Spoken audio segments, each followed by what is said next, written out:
Shell and will, shall and will का प्रयोग के बारे में पढ़ेंगे। अगर आप पिछले वीडियो नहीं देखे मोडस वर्ब का तो उसे जरूर देखें, उसका लिंक हम इस वीडियो के डिस्क्रिप्शन में दे देंगे, है ना, तो इसे जरूर देख लीजिएगा। ठीक है, तो चलिए शुरू करते हैं हम लोग यूज ऑफ शैल विल के बारे में। शैल विल का प्रयोग किस प्रकार से किया जाता है, तो आपका 5 पॉइंट लिखा हुआ है जनरली, मतलब प्राय 100% नहीं, है ना, 100% से कुछ कम, प्राय किसी फर्स्ट पर्सन के सब्जेक्ट आई बी के साथ शैल आता है और बाकी सभी सेकंड तथा थर्ड पर्सन के सब्जेक्ट के साथ बिल आता है ना। मतलब लिखा हुआ है क्या कि जनरली फर्स्ट पर्सन के सब्जेक्ट मतलब आई और बी के साथ शैल आता है और सेकंड पर्सन और थर्ड पर्सन के सब्जेक्ट, है ना, he she it they we you सबके साथ बिल आता है। जनरली हमेशा नहीं आता है ना, तो यहाँ जनरली आता है। एग्जाम्पल हो गया आई शैल रीड इंग्लिश, मैं अंग्रेजी पढ़ूंगा। आई शैल रीड इंग्लिश, मैं अंग्रेजी पढ़ूंगा। You will go to Delhi, तुम दिल्ली जाओगे, है ना। इस प्रकार से इसका हिंदी हो गया। अब देखिए सेकंड पॉइंट आपका क्या है कि निम्नलिखित कंडीशंस में फर्स्ट पर्सन के साथ बिल आता है। यहाँ पे लिखा हुआ था क्या कि फर्स्ट पर्सन के साथ शैल आता है जनरली, है ना, तथा यहाँ लेकिन यहाँ लिखा हुआ है कि जनरली निम्नलिखित कंडीशंस में फर्स्ट पर्सन के साथ बिल आता है, बिल तथा सेकंड पर्सन और थर्ड पर्सन के साथ शैल आता है ना। कौन कंडीशन, निम्नलिखित कंडीशन जो आपका 5 कंडीशन लिखा हुआ है, ये पांचों कंडीशन में, है ना, फर्स्ट पर्सन के साथ बिल और सेकंड पर्सन और थर्ड पर्सन के साथ शैल आता है। ठीक है, हिंदी देखिए, फर्स्ट पॉइंट देखिए, फर्स्ट कंडीशन आपका क्या है, पक्का इरादा के अर्थ में, पक्का इरादा, है ना, श्योर इंटेंशन के अर्थ में जो है। सेकंड कंडीशन क्या है, वादा, प्रॉमिस करने के अर्थ में। थर्ड पॉइंट क्या है, धमकी देने के अर्थ में, है ना, इच्छा बिलिंग्स, इच्छा बिलिंग्स के लिए, मतलब कि इच्छा व्यक्त बोल सकते हैं, इच्छा व्यक्त करने के अर्थ में, इच्छा व्यक्त करने के अर्थ में। और पांचवा है जोर देने के अर्थ में, इन्फेक्टिव सेंस के अर्थ में। ये पांचों कंडीशन में जो है आई तथा बी यानी फर्स्ट पर्सन के साथ बिल का प्रयोग करना है एंड सेकंड पर्सन तथा थर्ड पर्सन के साथ शैल का प्रयोग करना है। ये पांचों कंडीशन में। अब पांचों कंडीशन का हम देखते हैं, एग्जांपल देखते हैं। देखिए चलिए, इसका एग्जांपल, फर्स्ट एग्जांपल है आपका I will do it again and again, मैं इसे बार बार करूंगा। I will do it again and again, मैं इसे बार बार करूंगा। ये इरादा है, अपना एकदम पक्का इरादा है कि मैं इसे बार बार करूंगा। तो पक्का इरादा के अर्थ में उल्टा प्रयोग करना है, आई के साथ अब बी के साथ बिल करना है, तो I will do it again and again. ठीक है, या तो हम ऐसे बोल सकते हैं, अगर ही रहता तो यहाँ पे शैल लगता, और भाई इसे बार बार करेगा तो he shall do it again and again, है ना। मतलब सब्जेक्ट चेंज होगा तो यहाँ पे चेंज हो जाएगा, यहाँ पे अगर थर्ड पर्सन आ जाएगा तो यहाँ पे शैल आ जाएगा। ठीक है, तो अगर यहाँ पे ही तो यहाँ पे शैल आ जाएगा, he shall do it again again, वो भाई इसे बार बार करेगा। यहाँ पे अगर दे आएगा तो शैल लगेगा, लेकिन बी आएगा तो बिल लगेगा। इस प्रकार से सेकेंड एग्जाम्पल देखिए, बी विल हेल्प यू, हम लोग आपकी सहायता करेंगे, हम लोग आपकी सहायता करेंगे। तो बाधा हो गया ना। सेकंड पॉइंट क्या था, बाधा करने के अर्थ में, तो बाधा करने के अर्थ में उल्टा प्रयोग करना, आई विल हेल्प यू, अगर आई यहाँ पे आएगा तो बिल लगेगा, मैं आपकी सहायता करूंगा। या बोले वह मेरी सहायता करेगा, वह मेरी सहायता करेगा, तो ही यहाँ पे ही आएगा ना, लेकिन ही के साथ शैल लगेगा, उल्टा आ जाएगा बाधा करने के अर्थ में। तो बी विल हेल्प यू, हम लोग आपकी सहायता करेंगे, आई विल हेल्प यू, मैं आपकी सहायता करूंगा। इस प्रकार से बाधा करने के अर्थ में क्या आया, तो आपका आई या बी के साथ बिल आया। थर्ड पॉइंट था क्या था, धमकी देने के अर्थ में, आई विल किल यू, मैं आपको जान से मार दूंगा, मैं तुमको जान से मार दूंगा, आई विल किल यू। यहाँ पे अगर बी लगा देंगे, W B will kill you, हम लोग आपको जान से मार देंगे, हम लोग तुमको जान से मार देंगे। तो धमकी देने के अर्थ में भी जो है आई या बी के साथ बिल लगाना है, फर्स्ट पर्सन के साथ बिल लगाना है। ठीक है, फोर्थ पॉइंट क्या था यहाँ पे, इच्छा यानी बिलिंग से व्यक्त करने के अर्थ में, I will attend the meeting, मैं मीटिंग अटेंड करूंगा, मैं मीटिंग अटेंड करूंगा। ये इच्छा है कि मैं मीटिंग अटेंड करूंगा, तो इच्छा व्यक्त करने के अर्थ में भी जो है आई या बी के साथ बिल लगाना है, यानी फर्स्ट पर्सन के साथ बिल लगाना है। फिर देखिए, ही शैल कम टुडे, वह आज आएगा। यहाँ क्या है, पांचवा पॉइंट क्या था, जोर देने के अर्थ में, इफेक्टिव सेंस में, ही शैल कम टुडे, अगर यहाँ पे ही के साथ शैल लगाते हैं तो वह आज जरूर आएगा, सेंटेंस पर जोर दिया जाएगा। लेकिन यहाँ पे अगर बोलेंगे ही विल कम टुडे तो वह आज आएगा, है ना। लेकिन ही अगर शैल लग गया है तो वह आज जरूर आएगा या वह आज अवश्य आएगा। अवश्य आएगा सेंटेंस पर जोर दिया जा रहा है, तो जोर देने के अर्थ में जो उल्टा प्रयोग करना है, आई के साथ विल, अब बी के साथ विल, अब बाकी सबके साथ शैल, है ना। तो ही शैल कम टुडे, इसका हिंदी हुआ वह आज जरूर आएगा या वह आज अवश्य आएगा। लेकिन अगर यहाँ पे लगा दें ही विल लगा देंगे अगर, तो ही विल कम टुडे भी सेंटेंस सही होगा, लेकिन इसका अर्थ अलग हो जाएगा। ही विल कम टुडे अगर बोलेंगे तो वह आज आएगा खाली होगा, लेकिन ही शैल कम टुडे बोलेंगे तो वह आज जरूर आएगा या वह आज अवश्य आएगा। इस प्रकार से, है ना, शैल विल का यूज अभी देखें। तो हम लोग अभी आगे और देखते हैं कि शैल विल का यूज और क्या है, इसका यूज और है। ये तो भी देखें कि शैल और विल का यूज किस सब्जेक्ट के साथ किस तरह होता है। चलिए अब इसका स्पेशल यूज देखते हैं आगे कि शैल विल का यूज क्या है।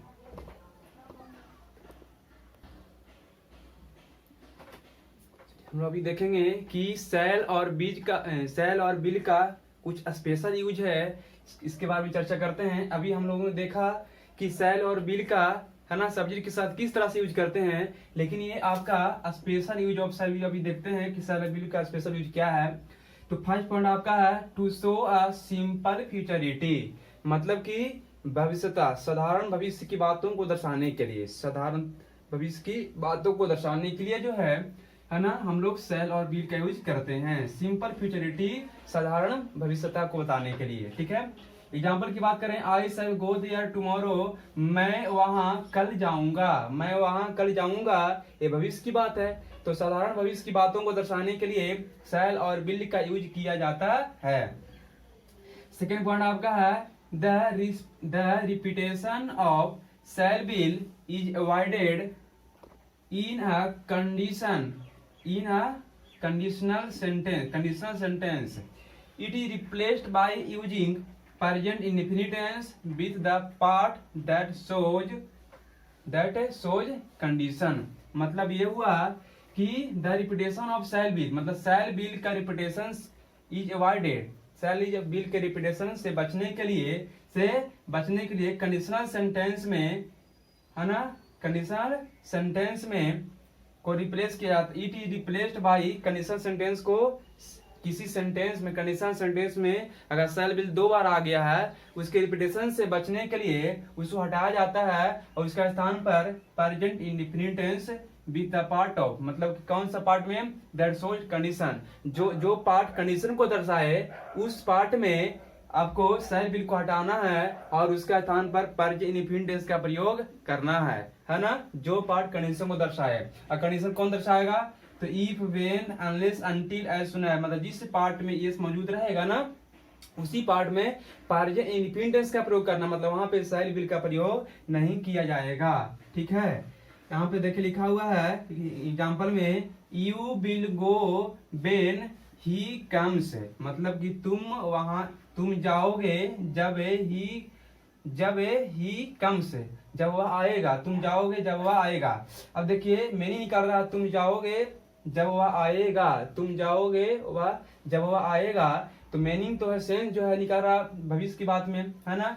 लेकिन यहाँ पे लिखा हुआ है प्रेजेंट इंडेफिनिट में, तो ही यहाँ पे अगर लिखते हैं अगर ऐसे कि ही विल कम, तो यहाँ पे जो है सेंटेंस गलत हो जाएगा, यहाँ पे विल, यहाँ पे विल। तो ये प्रोनाउंसिएशन से बचने के लिए जो है प्रेजेंट इंडेफिनिट का प्रयोग किया जाता है। एक सेंटेंस पे 2 बार शैल विल नहीं आता है, तो यहाँ पे जो हम लोग लिखना होगा ही कम्स, है ना, तुम जाओगे जब वह आएगा। अब कहा किस पार्ट में लगाना है प्रेजेंट इंडेफिनिट का प्रयोग, तो जिस पार्ट में कंडीशनल क्लॉज रहेगा, मतलब जिस पार्ट में ये मौजूद रहेगा। तो व्हेन देखिए, व्हेन के तुरंत बाद, मतलब कि ये सम पार्ट के तुरंत बाद वाले भाग में प्रेजेंट इंडेफिनिट का प्रयोग करना है, मतलब इसके तुरंत बाद वाले भाग में शैल विल का प्रयोग नहीं करना है, प्रेजेंट इंडेफिनिट टेंस का प्रयोग करना है, सिंपल प्रेजेंट टेंस का यूज करना है, ओके। सेकंड यहाँ पर देखिए, if you dance I shell give money, यदि तुम डांस करोगे आई शैल गिव मनी, मैं पैसा दूंगा।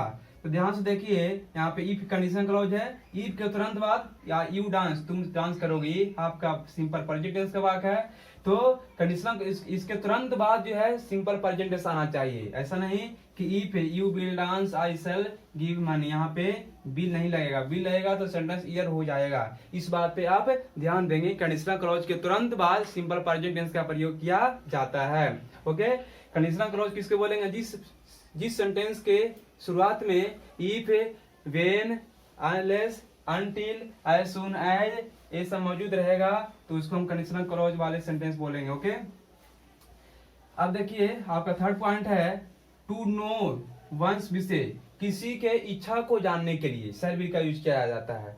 किसी के इच्छा को जानने के लिए शैल विल का यूज किया जाता है। एग्जांपल है will you take tea, will you take tea, चाय लीजिएगा, विल यू टेक टी, चाय लीजिएगा। इच्छा, उनको इच्छा पूछ रहे हैं, चाय लीजिएगा। तो किसी की इच्छा को जानने के लिए शैल विल का यूज किया जाता है, विल यू टेक टी, चाय लीजिएगा। किसी की इच्छा को जानने के लिए शैल विल का यूज किया जाता है, इसका हिंदी हुआ चाय लीजिएगा। ओके, अब फोर्थ पॉइंट आपका है to make a suggestion with ills, ills के साथ जो है सजेशन को बनाने के लिए आपका शैल यूज का विल का यूज किया जाता है इल्स के साथ, है ना। इल्स अगर सेंटेंस में यूज रहेगा वहां पे हम लोग शैल विल का यूज करेंगे। देखिए example, run fast else you will miss the train. Ills के मतलब होता है, इल्स के मतलब होता है कहीं ऐसा ना हो कि, या तो होता है नहीं तो या अन्यथा, है ना। तो रन फास्ट, तेज दौड़ो, नहीं तो you will miss the train, नहीं तो तुम्हारी ट्रेन छूट जाएगी, नहीं तो तुम्हारी ट्रेन छूट जाएगी। या रन फास्ट, तेज दौड़ो, कहीं ऐसा ना हो कि तुम्हारी ट्रेन छूट जाए, तेज दौड़ो अन्यथा तुम्हारी ट्रेन छूट जाएगी। इस प्रकार से इसका मतलब कहीं ऐसा ना हो कि, अन्यथा नहीं तो, इसका मीनिंग होता है। तो अगर इल्स रहेगा तो सब्जेक्ट के तुरंत बाद शैल विल का प्रयोग करना है। लेकिन अगर यहाँ लेस्ट रहता, अगर यहाँ पे LEST लेस्ट रहता, अगर यहाँ पे लेस्ट रहता LEST, तो लेस्ट इस दोनों का मतलब वही होता है। लेकिन जब लेस्ट रहता तो यहाँ पे जो है शैल विल नहीं शुड आता, है ना। शैल विल नहीं शुड का यूज किया जाता है ना जब लेस्ट आता। ऐसे भी हम आपको कंजंक्शन में बताए थे कि इल्स और लेस्ट में क्या डिफरेंट है, इल्स और लेस्ट में किस प्रकार से दोनों का यूज किया जाता है, आपको हम कंजंक्शन में बताए थे। यूज ऑफ कंजंक्शन में आप वहां पे जाकर देख सकते हैं इस वीडियो को। तो run fast else you will miss the train, तेज दौड़ो कहीं ऐसा ना हो कि तुम्हारी ट्रेन छूट जाएगी।